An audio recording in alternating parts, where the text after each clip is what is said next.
At some point I met Plan B, who was producing this movie, who had done very, very beautiful films.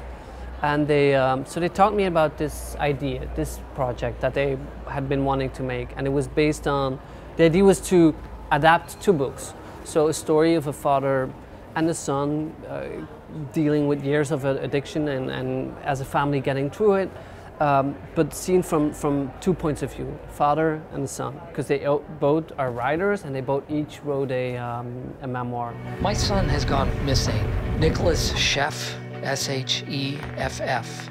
There's no one by that name, sir. So I saw a lot of interesting things in it, but I also saw the difficulty because 1 book is already very hard to adapt, so 2 was going to be tough.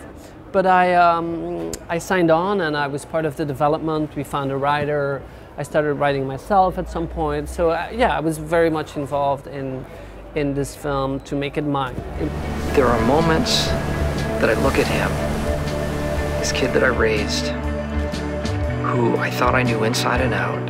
It doesn't feel like, it's not a Hollywood movie. I mean, it is, but it's not what one would expect. It has its own character and vibe, and I could have made that in Europe too, I think. So I wasn't forced into a style or I mean, I could explore my own journey. What you have, you're gonna find it again. You're gonna get it back. Do you know how much I love you? 2 weeks before shooting, we came together and just started reading, just Steve and Timmy and me. Then a little bit later, the kids came, and then Maura and Amy came. So we started building the family, doing small scenes and the bigger scenes, then just playing games to getting to know each other. So it was just taking it very easy. I like to see what Timmy brings. I like to see what Steve brings, because I chose them. I think they're the right actors, and then you have to fully engage with someone to come to something that you both think is going to work. So that's really what for me is super important, to get through that. So then once you start shooting, you know, you have a sense of where you want to go. You're just embarrassed because I was like, you know, I was like this amazing thing, like your special creation or something, and you don't like who I am now. Yeah? Who are you, Nick? This is me, Dad. Here, this is who I am. This is not you. This is not you, Nick. What are you doing, huh? You always gotta be controlling everything all the time. One of the scenes that I'm very proud of is the scene in the diner in the middle of the movie. We did full takes. I think it was 10 or 12 minutes when we played it out.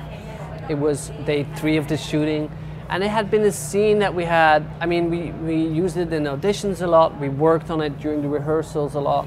It was a very important scene. But then to see it play out was incredible, because it was just such a boxing match of like these 2 people, 2 characters who were like trying to communicate with each other, but like each time like missing each other and like getting deeper into a trap of not understanding each other. Yet like that was what the characters were doing, but the actors, I saw them like be totally in sync to get to that point. So that was just incredibly moving to see how much skill they had to get to that, to do that, how much they were checking each other out, how much they were really playing with one another. And we shot it with 2 cameras, so we could also really, you know, capture those moments where they're really bouncing back and forth. Let me book your room at a hotel for a couple of nights. Dad. I don't want it to go like this.